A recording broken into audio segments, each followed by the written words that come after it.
Hello students, my self सी डिम्पलांगी। आज हम लोग S A 610 using the work of internal auditors पढ़ेंगे।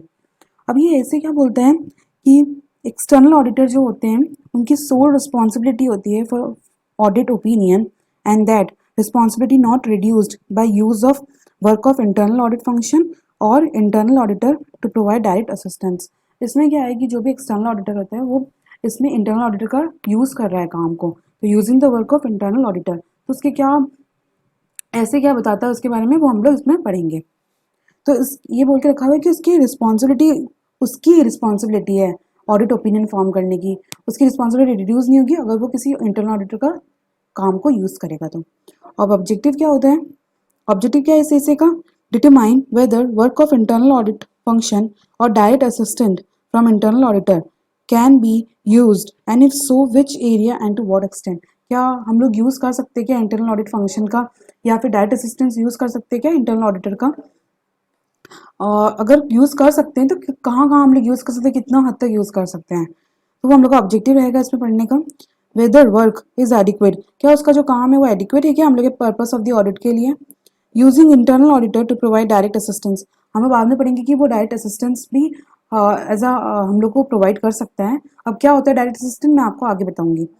Direct supervise and review their work, तो हम लोग जब यूज़ कर रहे हैं उसका वर्क को, तो हम लोग का ये भी ऑब्जेक्टिव है कि उसका डायरेक्ट हम लोग को सुपरवाइज करेंगे उसके काम को as an external auditor.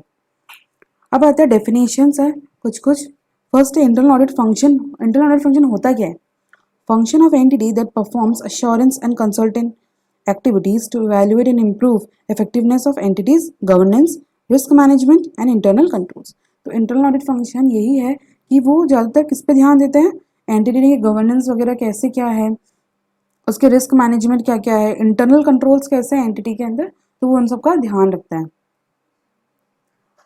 Govern अब एक्टिविटीज रिलेटिंग टू, अब इसका क्या काम है इंटरनल ऑडिट फंक्शन का? गवर्नेंस है, रिस्क मैनेजमेंट है, इंटरनल कंट्रोल्स है, उसके बारे में बता के रखा हुआ है। गवर्नेंस का मतलब क्या होता है? Accomplishment of objective on ethics and value, performance management and accountability, communicating risk to appropriate area and effectiveness of communication among TCWG, external internal auditor and ये सब ये ध्यान रखता है क्या internal audit function? Objective set करना on ethics and value के ऊपर, performance management and accountability decide वगैरह जो भी होता है यही करता है। Communicating risk to appropriate area, ये सब चीज़ों का ये इंटरनल ऑडिट फंक्शन वगैरह ध्यान रखते हैं और ठीक से देखते हैं कि इफेक्टिव कम्युनिकेशन हो रहा है नहीं हो रहा है एंटिटी के अंदर। रिस्क मैनेजमेंट की बात करें तो assist entity identifying and evaluating significant exposure to risk and contributing to improvement of risk management and internal controls. ये बताएगा कि आपकी कहाँ कहाँ रिस्क है एंटिटी को। असिस्ट करता है एंटिटी को डिटेक्शन ऑफ फ्रॉड। अब इंटरनल कंट्रोल्स की बात करें तो evaluation of internal control, specific responsibility for reviewing controls, evaluating operation and recommending improvement. इनका ये रिस्पॉन्सिबिलिटी थी कि ये लोग रिव्यू करते कंट्रोल्स वगैरह ठीक से चल रहे हैं कि नहीं चल रहे हैं, काम कर रहे हैं नहीं कर रहे हैं, ऑपरेशंस को वगैरह को देखते हैं और रिकमेंड करते हैं कि अगर उनको लगता है कुछ इंटरनल कंट्रोल्स में कुछ गड़बड़ी है, ठीक से सेल्स वगैरह रिकॉर्ड नहीं हो रहे, तो ये लोग रिकमेंड भी करते हैं अपने इम्प्रूवमेंट्स वगैरह क्या करना चाहिए आपको। Examination of financial and operating information, review करते हैं ये लोग means to identify, recognize, measure, classify and report financial and operating information, detailed testing of transactions। तो ये देखते ठीक से हो रहा है नहीं हो रहा है, आइडेंटिफाई हो रही नहीं हो रहा है, ट्रांजैक्शंस वगैरह जो भी इंफॉर्मेशन है वो आइडेंटिफाई हो रही नहीं हो रही, रिकॉग्नाइज हो रही नहीं प्रॉपरली बुक्स ऑफ अकाउंट्स के अंदर, मेजर ठीक से किया नहीं जा रहा है, क्लासीफाई ठीक से हो तो नहीं रहा, मतलब ठीक से हो रहा है नहीं हो रहा है, करंट लाइबिलिटीज करंट एसेट्स को ठीक से क्लासीफाई वगैरह हम लोग कर रहे हैं कि नहीं कर रहे हैं एंटिटी वाले, तो वो लोग ये सब चीज़ देखते हैं। Review operating activities, review economy, efficiency and effectiveness of operating activity, तो ये सब चीज़ों का वो रिव्यू भी करता है, एफिशिएंसी वगैरह ठीक से है कि नहीं, इफेक्टिवनेस है कि नहीं। Review compliance with laws and regulation, laws and regulation का कंप्लायंस भी वो देखता है। मैनेजमेंट की जो पॉलिसीज है वो कंप्लाई करते कंसिस्टेंट है कि नहीं लॉज एंड रेगुलेशंस को, वो भी देखता है।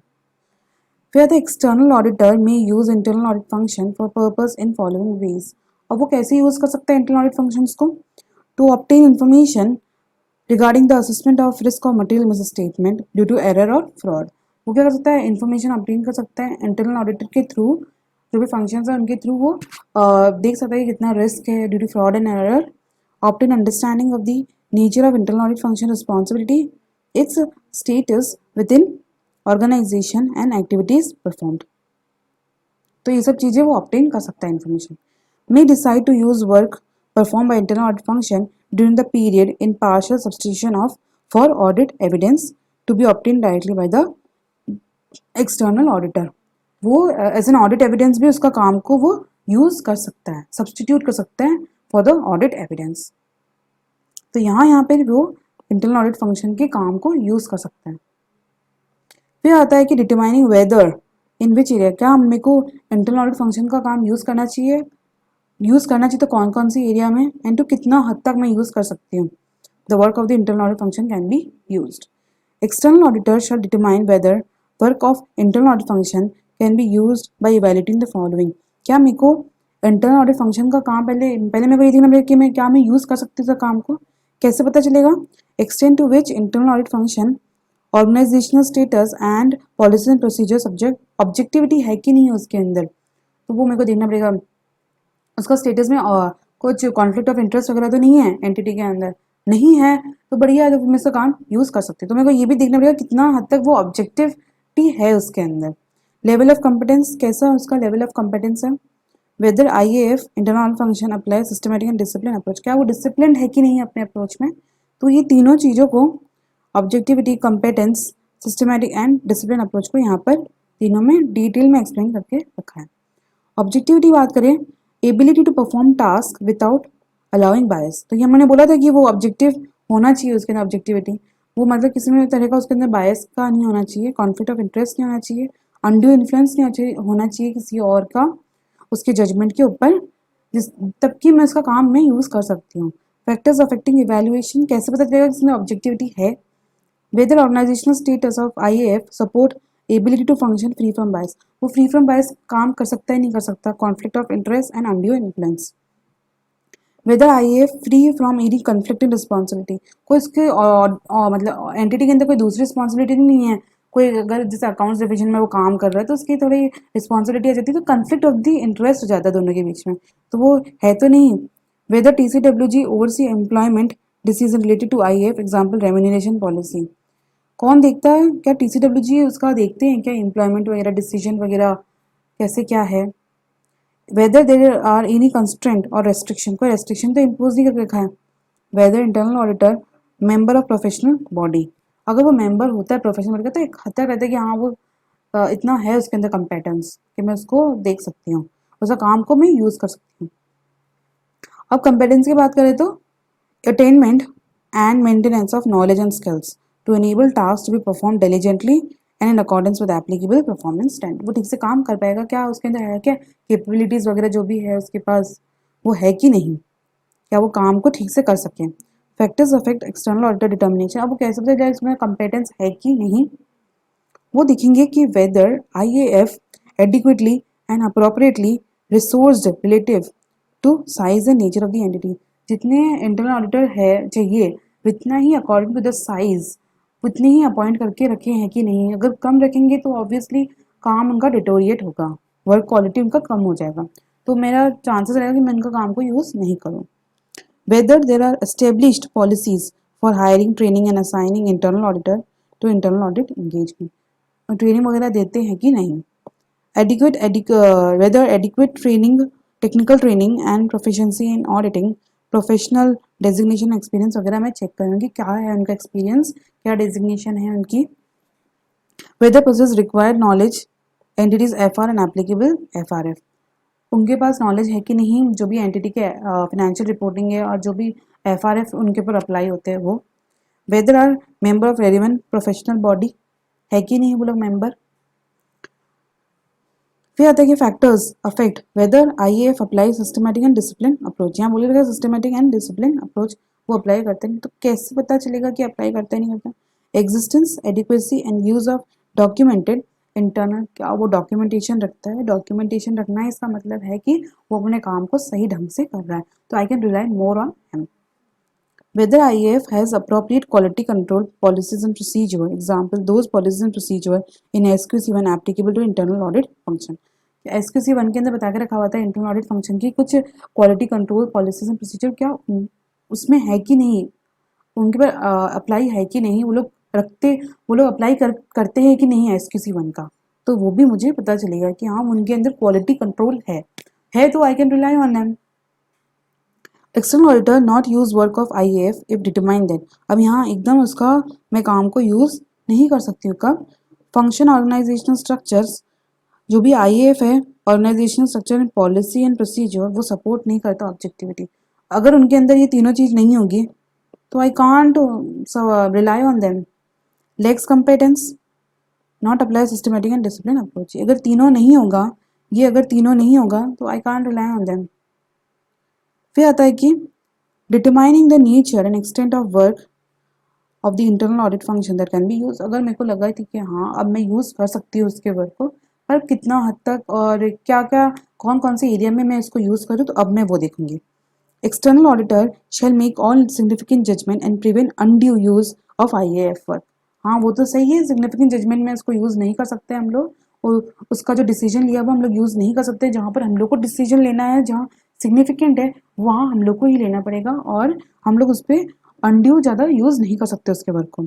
शैल plan to use less of the work of IAF and perform more work directly, वो कब कब खुद मतलब ज़्यादा उस पर निर्भर नहीं रहेगा, और कहाँ कहाँ he will use his work only, जहाँ वो खुद काम करेगा। कब? More judgment involve in planning and performing audit procedure, evaluating audit evidence gather, ये इसमें जहाँ जजमेंट इन्वॉल्व रहता है, तो जैसे परफॉर्मेंस एंड प्लानिंग करना ऑडिट प्रोसीजर का, कैसे क्या मैं ऑडिट प्रोसीजर करूँगी आगे चल के, कैसे क्या I will obtain audit evidence, तो I will definitely not go for the work of the internal auditor.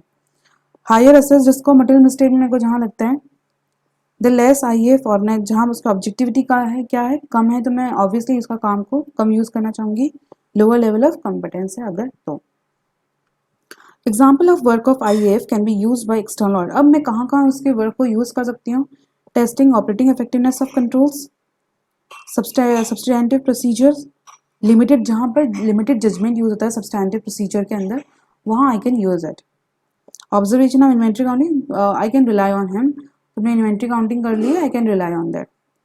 Tracing transaction through information system relevant to the financial reporting, testing compliance with regulatory requirement, audit और review of financial information of subsidiary not significant, जो कि significant नहीं है, वो subsidiary का significant नहीं है group की, तो I can rely on him. External auditor has some sole responsibility for opinion. Need to make significant judgment like external auditor खुद की ही मतलब स्पेसिफिक रिस्पॉन्सिबिलिटी उसके अंदर ही है, वो काम वो यूज नहीं कर सकता उसके इंटरनल ऑडिटर के वर्क को। कब कब? Assessing risk of material statement, देखना कि सफिशिएंसी ऑफ टेस्ट परफॉर्म्ड, कि इवेल्युएट करना कि हाँ टेस्ट सही से परफॉर्म हो गए नहीं, सफिशिएंट है कि नहीं। Evaluating appropriateness of GC going concern assumption, सही है कि नहीं। Evaluating significant accounting estimates, evaluating adequacy of disclosure in financial statement and other matter affecting auditor report, ये सब काम उसको खुद से ही करना पड़ेगा।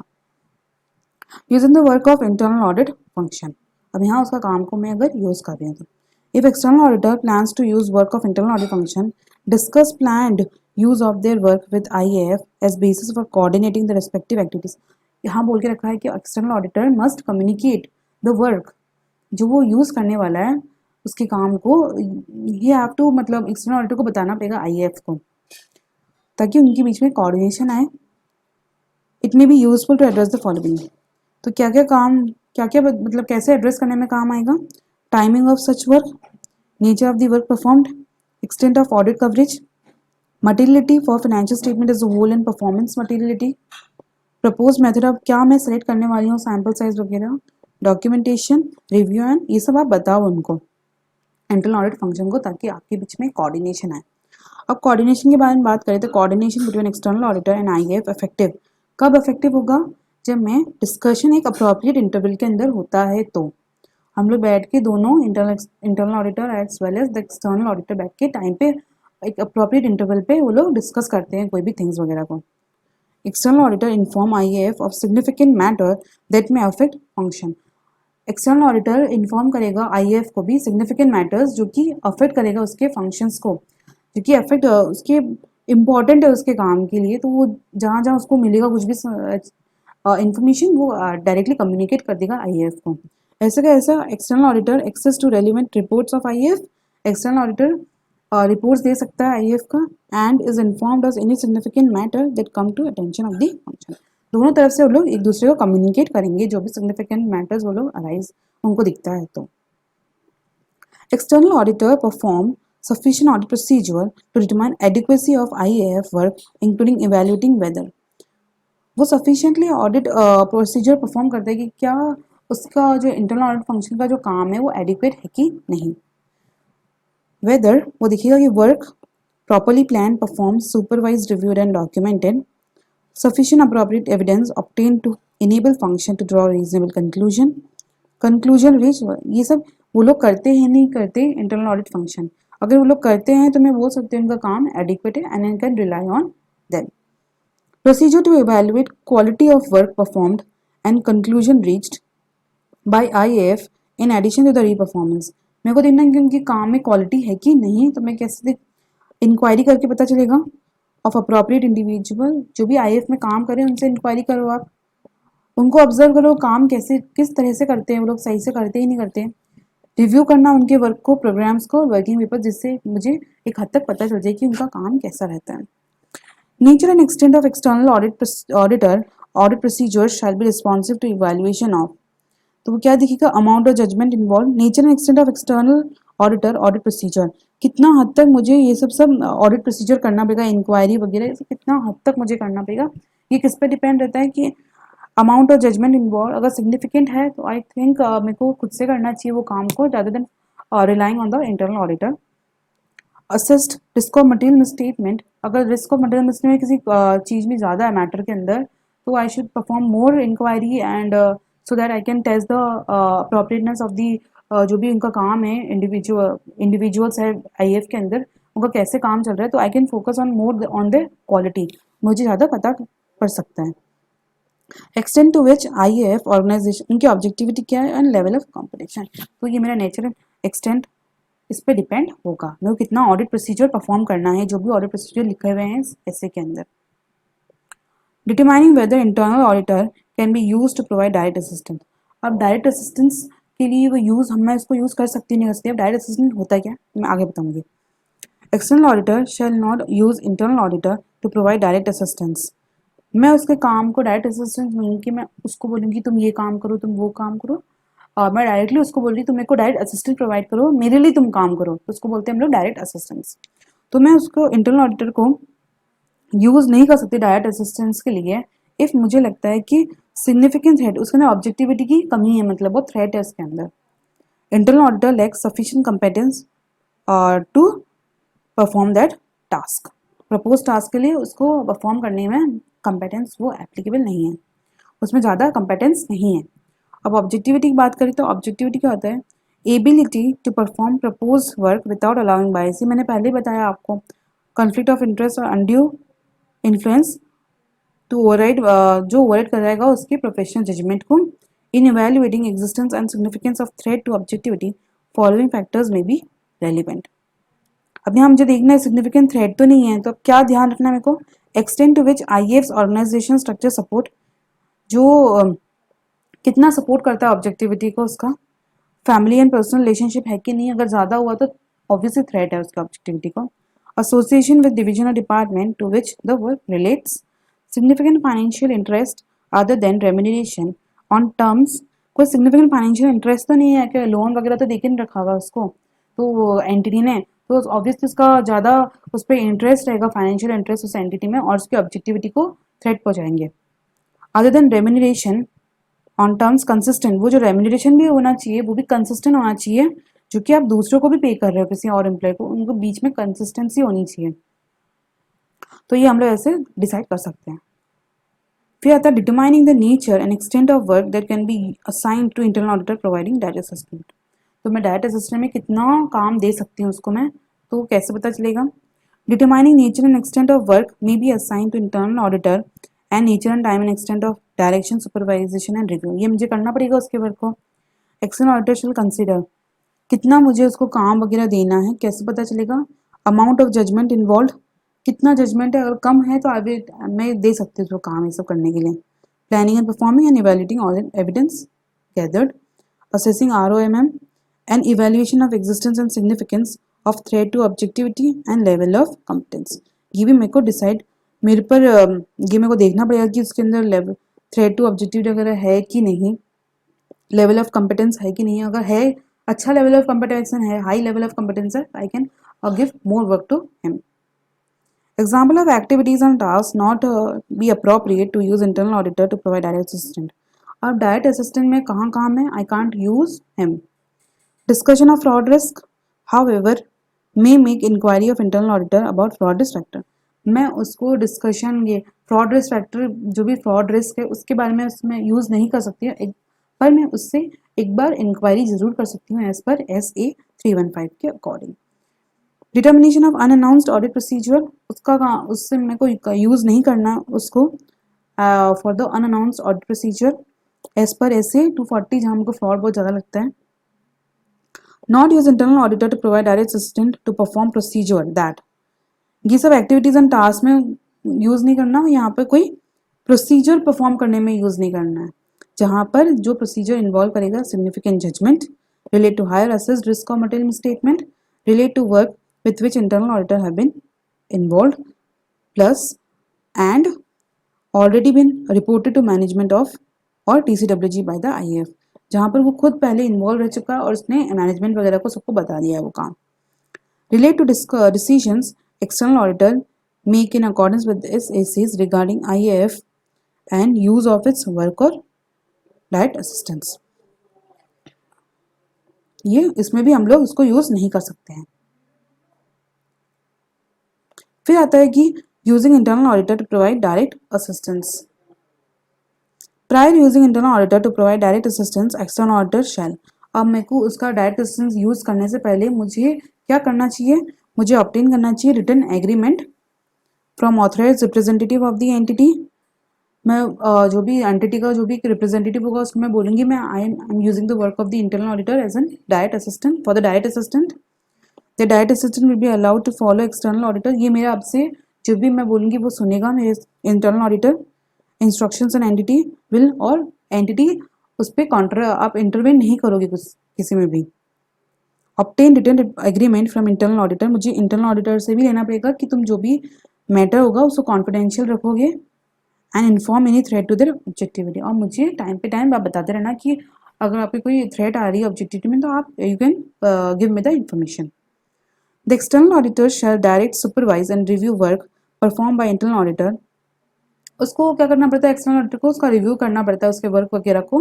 तो in doing so nature, time and extent, if direction, supervision and review shall recognize that internal auditor are not independent of the entity. Decide करना है कि nature, time and extent of the directions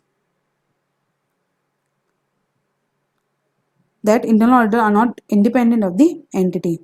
इस तरह से decide करना है कि वो इंडिपेंडेंट नहीं है internal auditor. Review include checking back audit evidence for some work perform by internal auditor. मैं उसका काम को फिर से रीपरफॉर्म करूंगी, रीपरफॉर्म मैं कर सकती हूँ काम को. Checking back audit evidence for some work perform by the internal auditor.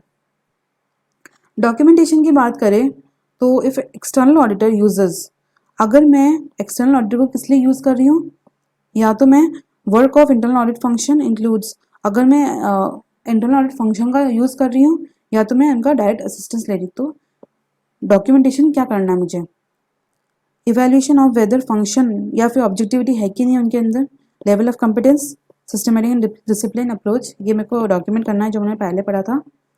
Nature and extent of work use, कितना मैंने यूज़ किया उनके काम को. Audit procedure performed by external auditor to evaluate adequacy of the work used. ये जो पढ़ा हुआ है वही यहाँ पर सब चीज़ लिखा है, वो की वही चीज़ें हम लोग को डॉक्यूमेंट करनी पड़ेगी. और डायरेक्ट असिस्टेंस की बात करें तो evaluation of existence and significance of threat to objectivity and level of competence, decision regarding nature and extent of work performed by internal auditor, कौन उसका रिव्यू करेगा काम को, and date and extent of that review, कब करेंगे, कब कब किया आप लोग ने रिव्यू, वो भी रिकॉर्ड करना पड़ेगा आपको डॉक्यूमेंटेशन में. Written agreement from authorise representative, मैंने बताया था ऑथराइज रिप्रेजेंटेटिव रिटन एग्रीमेंट लेना पड़ता है तो आप वो अटैच करो in documentation. Working papers prepare by internal auditor, तो ये आपको खत्म होता है अब ये. ये सब चीज़ें डॉक्यूमेंटेशन करनी पड़ेगी। तो ये पूरा ऐसे ख़त्म होता है 610। फुल नोट्स आप देख लेना। Thank you.